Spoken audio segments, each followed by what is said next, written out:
한재윤의 성성 이야기.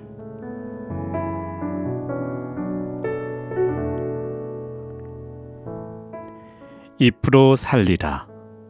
박노해. 꽃이 아니라 잎이 돋는다. 꽃으로 나서기보다 잎으로 바쳐드린다. 꽃처럼 피었다 지기보다 언 땅에 먼저 트고 나중에 지는 나는 잎으로 살리라. 푸른 나무 아래서 너는 말하리라. 꽃이 아름다웠다고. 떨어져 뿌리를 덮으며 나는 말하리라. 눈부신 꽃들도 아름답지만 잎이어서 더 푸르른 삶이었다고.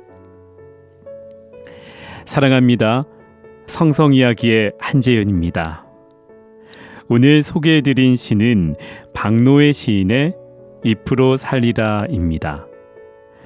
꽃이 주연이라면 당당히 조연인 잎이 되겠다는 시인의 고백을 한 줄 한 줄 되뇌이며 사랑하는 사람을 위해 기꺼이 배경이 되어줄 수 있는 마음이 얼마나 귀한가 생각해 봅니다. 언 땅에 먼저 트고 나중에 지는 잎으로 산다는 구절이 특히 더 와닿는데요. 오늘 성성 이야기는 먼저 사랑하고 나중까지 사랑하는 우리가 되기를 바라는 마음으로 문을 열겠습니다. 성성 이야기 첫 곡은 호산나 싱어즈가 부릅니다. 나의 부르심.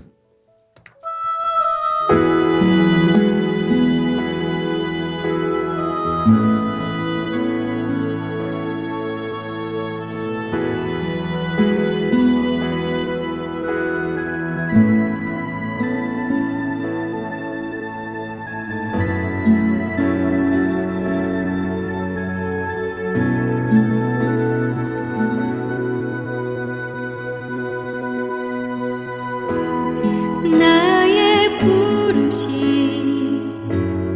나의 영원한 소망, 예수님의 형상을 담는 것.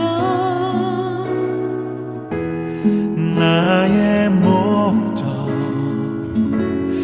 나의 높은 부르심, 세상을 뒤로 하고 주 위에 사는 것. 덮으소서 주 거룩한 품에 품으소서. 이곳이 내 속한 곳, 오 예수 이끄소서. 주 얼굴 보기 위해 은밀한 곳으로 내가 나아갑니다.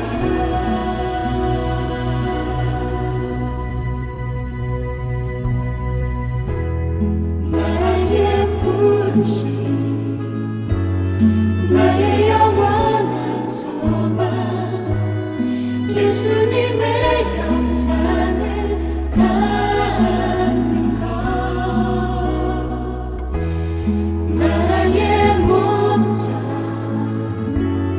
나의 높은 부르심, 세상을 위로하고 주 위에 사는 것. 덮으소서 주 거룩한 품에 품으소서. 이곳이 내 속한 곳, 오 예수 이끄소서. 주 얼굴 보기 위해 은밀한 곳으로 내가 나아갑니다.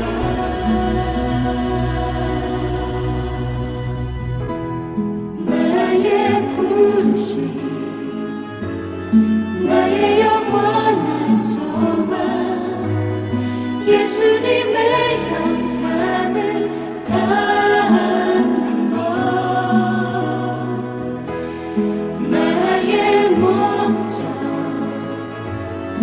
나의 높은 부르심 세상을 위로하고 주 위에 사는 것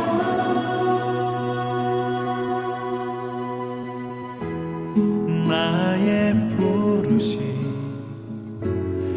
나의 영원한 소망 예수님의 형상을 담는 것 나의 목적 나의 높은 부르심 세상을 뒤로하고 주 위에 사는 것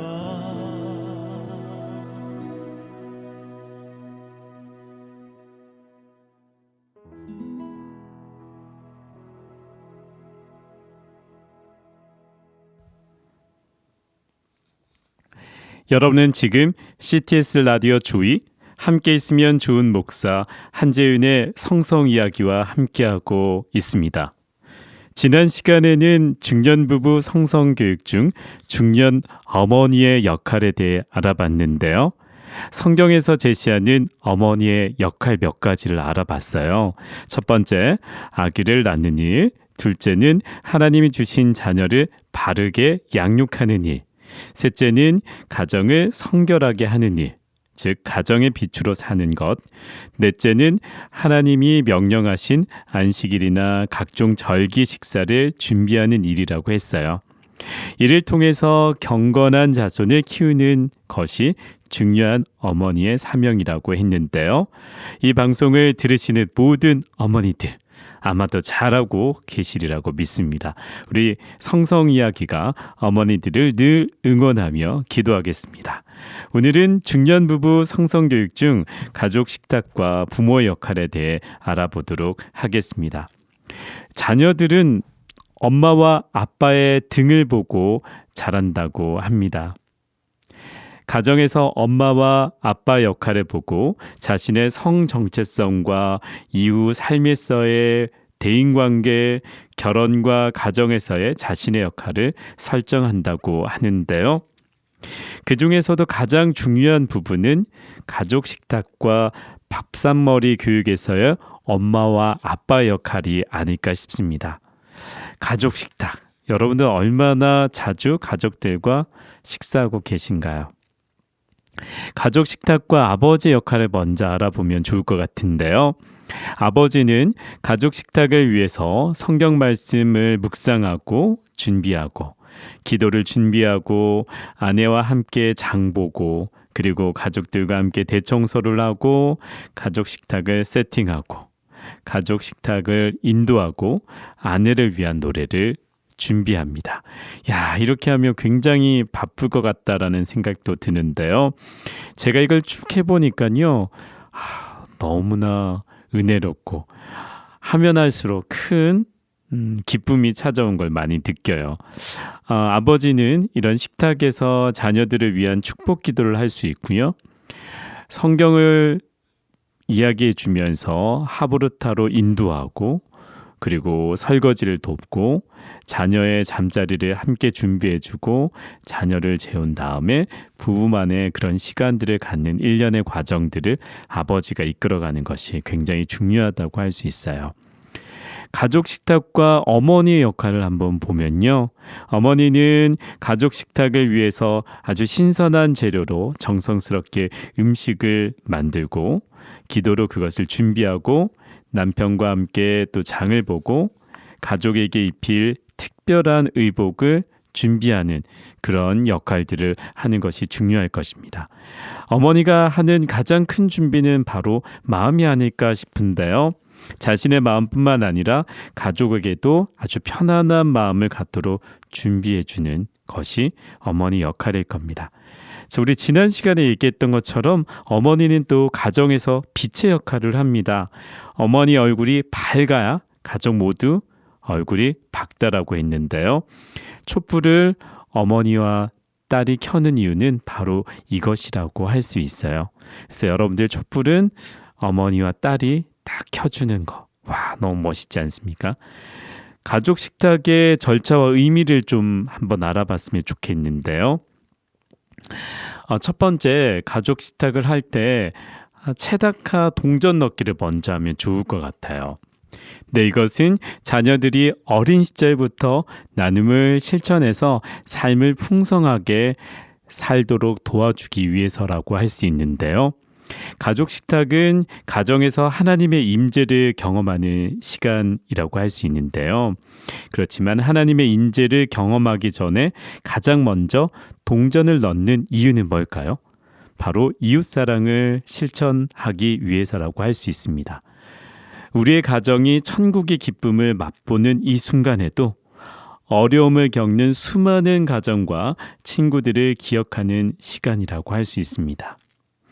하나님은 예배를 드리기 전에 가족과 형제와 화목하기를 바라신다는 거예요. 그래서 이 체다카를 통해서 이웃사랑의 절차를 또 알게 되고 하나님의 임재를 맞이하게 된다는 겁니다.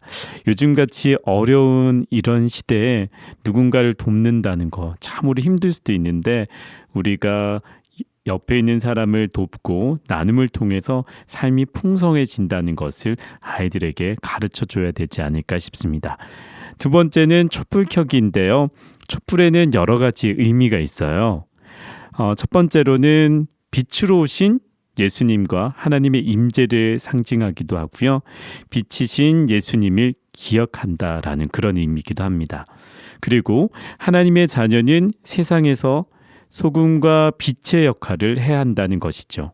이런 어두운 세상 가운데서 우리는 빛의 역할을 감당해야 된다는 그런 의미로 촛불을 켜기도 합니다. 그리고 세 번째로는 빛은 가르침과 배움을 상징한다고 할 수 있겠는데요. 교육을 통해 우리는 세상을 밝히는 역할을 해야 한다는 것입니다.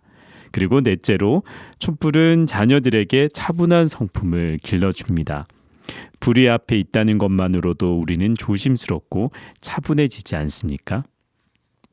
그리고 다섯째로는 촛불은 아늑하고 따뜻한 분위기를 연출해서 최고의 만찬을 즐기게 하는 그런 역할들을 해줍니다. 촛불을 켜서 로맨틱한 분위기를 만들어 본 적 있으시죠? 자, 이렇게 촛불을 켠 다음에 세 번째는 축복 기도의 시간입니다.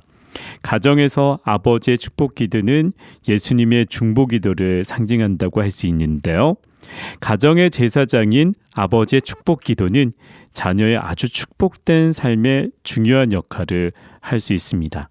아버지는 1년에 52주, 10년에 520주, 20년이면 1040주가 되는데 자녀에게 매주 한 번씩 이런 축복 기도를 해준다면 우리 자녀들이 20살이 됐을 때 세상에 나가기 전에 아버지에게 1000번 이상의 축복 기도를 받고 나간다는 것이에요. 아버지에게 한 번도 축복 기도를 받아보지 못한 아이들과 어떤 차이가 있을까요? 상상만 해도 아름답고 귀한 일이 아닐까 싶습니다. 자, 그리고 네 번째는 감사 기도의 시간을 갖는 건데요. 아버지가 대표로 감사 기도를 드리는 거예요. 사람들은 흔히 감사를 잊고 살지요. 그리고 감사가 능력이란 말도 있습니다. 또 감사가 실력이라고도 하는데요. 우리는 아주 특별한 경우에만 감사하는 그런 경향이 좀 있잖아요. 예를 들어서 아이를 낳았다거나 아니면 대학에 합격했다거나 또 나이 들어서 자녀가 결혼했다던가 이런 특별할 때 감사하는 것도 중요하지만 아무것도 아닌 것에도 감사하는 것이 훈련이 된다면 얼마나 좋을까요?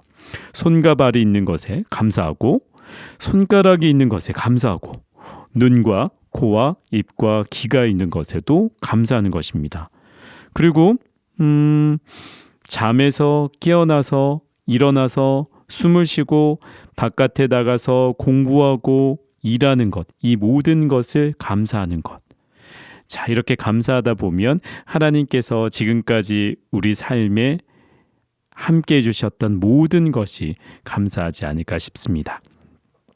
저는 그래서 매일 감사 제목을 10가지 이상 적고 있습니다. 여러분도 한번 해보시기 바랍니다. 그리고 5번째는 저녁 만찬 시간인데요. 떡을 떼는 것은 생명의 떡으로 오신 예수님을 상징하는데요.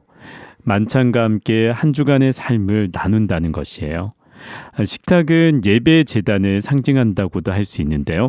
아주 먼 옛날 이스라엘 백성이 광야에 있었을 때 하나님께서 백성을 만나고 임재하시는 장소인 성막이 있었죠. 그 성막에는 번제와 화목제를 위해 양과 소를 잡고 12지파를 상징하는 떡을 진설했잖아요. 이것은 현대적인 의미로 가정의 성소를 의미한다고 할 수도 있겠는데요. 빵과 고기를 먹을 때마다 하나님이 함께 하신다는 것을 기억하게 되고 음식을 먹을 때는 늘 하나님의 말씀을 묵상하고 나누어야 된다라는 것을 이런 만찬의 시간을 통해서 알려주는 것도 좋을 것 같습니다. 그리고 6번째 후식 시간인데요. 달콤한 이런 후식은 자녀들에게 이 가족 식탁을 더욱 기대하게 만들기도 하는데요. 평소에는 검소하고 아주 평범한 음식을 먹다가 말하자면요, 김치찌개, 된장찌개, 밥, 김치 등을 먹습니다. 그런데 일주일에 한 번씩 있는 특별한 가족 식탁에서는 자녀에게 최고로 맛있는 음식을 대접하는 것 아주 중요합니다. 왜 그럴까요? 가족 식탁을 기대하게 된다는 거예요. 아이들이 하나님의 임재가 함께하는 시간을 학수고대하도록 그 시간을 최대한 기쁘고 즐거운 시간으로 만드는 것. 자, 바로 부모들의 역할이라고 할 수 있습니다. 7번째는 이제 식사를 하고 후식까지 먹었다면 성경 하브루타 시간을 가져야 하는 건데요. 토요일이나 주일에 진행되는 이런 주일식탁 가정예배는 사실 성경 하브루타를 통해서 자녀에게 신앙을 계승하기 위한 것이라고 할 수 있어요. 가정은 자녀들에게 최고의 학교입니다. 자녀는 가족 식탁에서 부모와 성경 공부를 하면서 인성과 영성 그리고 세상을 이기는 실력을 모두 쌓을 수 있습니다. 하나님의 말씀은 세상을 사는 우리들에게 무엇이 옳고 그른지를 명확하게 알려주는데요. 왜냐하면 이 세상과 우리는 하나님이 지으신 피조물이기 때문이라는 것입니다. 창조주이신 하나님께서 성경을 통해 세상을 사는 지혜와 청사진을 모두 말씀해 준다는 겁니다. 이런 성경 하브루타를 통해서 자녀가 하나님의 자녀로 성장하게 된다면 얼마나 기쁠까요? 자녀가 또 자라서 결혼하고 가정을 이루어서 다시 성경적 가족 식탁을 만들게 될 겁니다. 이제 2대가 아니라 3대가 함께하는 가족 식탁을 꿈꿀 수도 있겠죠. 3대가 이런 동일한 신앙을 공유한다면 신앙의 명가, 명문 가정이 자손 만대까지 이어지게 될 것입니다. 자, 이렇게 일주일에 한 번 있는 이 가족 식탁을 아버지와 어머니가 잘 만들어 나간다면 신앙의 명가를 만드는 것은 그리 어렵지 않을 겁니다. 여러분은 지금 뉴미디어 선교의 선두주자 라디오 조이 한재윤 목사의 성성 이야기와 함께하고 계십니다. 여러분, 분명 사랑하는 사이지만 그 사랑의 감정을 말로 표현하는 사람이 있고 그렇지 않은 사람이 있지요. 사랑을 할 땐 서로의 반대적 기질에 이끌리게 되지만 연애나 결혼 생활이 지속될수록 서로 다른 기질, 즉 표현법 때문에 힘든 시간을 겪기도 합니다. 한재윤의 성성 이야기, 우리 2번째 코너에서는 사랑에 관해 배울 수 있는 문장들을 함께 나눠볼 텐데요. 오늘 인용할 책은 사랑에 관한 한 탁월한 통찰력과 아주 실질적인 실천 지침을 담고 있어서 앞으로도 자주 소개하게 될 게리 체프먼의 5가지 사랑의 언어입니다. 사랑의 감정을 느끼지만 말로 표현하지 않는 사회형, 그리고 자신의 감정이나 경험 등을 막힘없이 얘기하는 신은물형이 어떻게 다른지 소개해 드리겠습니다.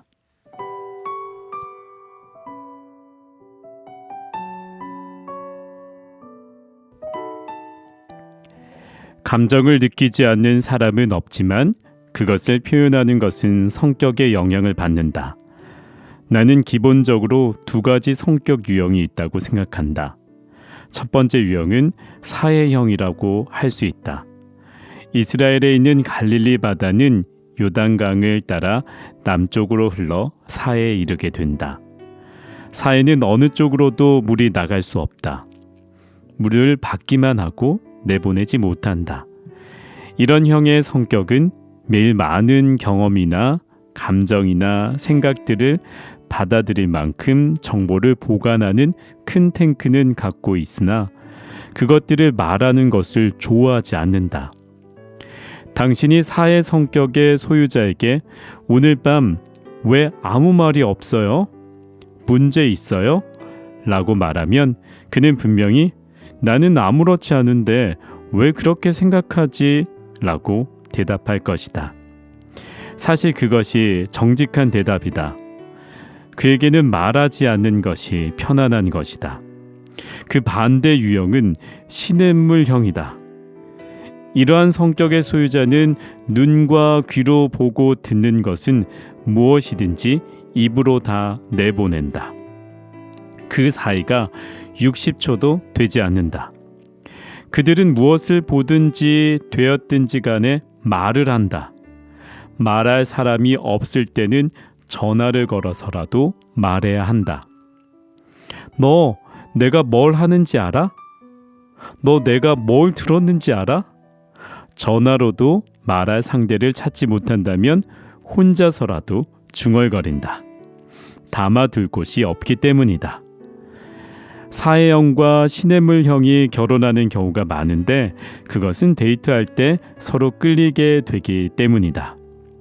그렇지만 결혼 후 5년이 지난 어느 날 아침 시냇물 성격을 지닌 사람은 5년간이나 결혼 생활을 했건만 그가 도대체 어떤 사람인지 모르겠습니다 라고 말하게 된다. 사해 성격의 소유자는 나는 당신을 너무나 잘 알지. 당신이 말 좀 그만했으면 좋겠군. 생각할 시간을 좀 가져봅시다 라고 대꾸한다. 다행히 사해 성격의 소유자는 말하는 것을 배우고 시냇물 성격의 소유자는 듣는 것을 배울 수 있다. 우리는 성격의 영향을 받긴 하나 극복할 수 있다.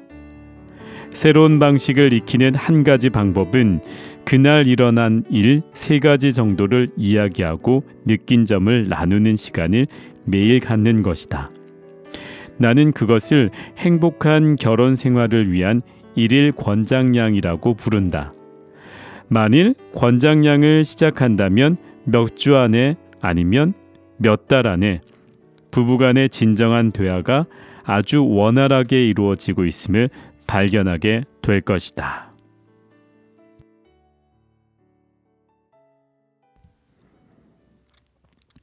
사랑하는 사람이 서로 다른 대화 패턴으로 서로에게 실망하거나 상처를 주지 않도록 게리 체프먼이 제안한 1일 권장량의 대화법. 어떻게 들으셨나요? 사랑은 지속적인 배려와 관심을 통해 자라가고 깊어지는 법이죠. 서로 다른 유형의 대화 패턴을 가졌더라도 서로의 표현법을 인정하고 존중하며 대화를 이어가다 보면 즐거운 소통의 경험이 가능할 겁니다. 함께 있으면 좋은 목사 한재윤의 성성 이야기는 다음 주에도 여러분들과 함께 만들어가는 따뜻한 사랑 이야기로 찾아오겠습니다. 마지막 곡은 김정석의 내 주의 은혜 강가로를 들으면서 마무리할까 합니다. 지금까지 작가 고영미, 함께 있으면 좋은 목사 한재윤이었습니다. 사랑합니다. 그리고 고맙습니다.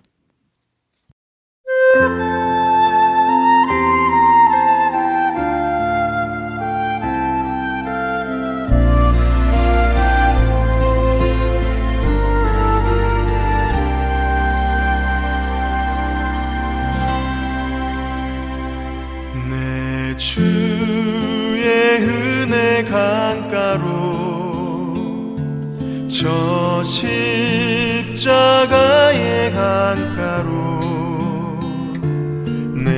주의 사랑 있는 곳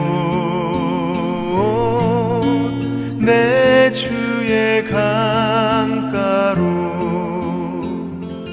내 주의 은혜 강가로 저 십자가의 강가로 내 주의 사랑 있는 곳 내 주의 강가로 가람 나의 영혼을 생수로 가득 채우소서 피곤한 내 영혼 위에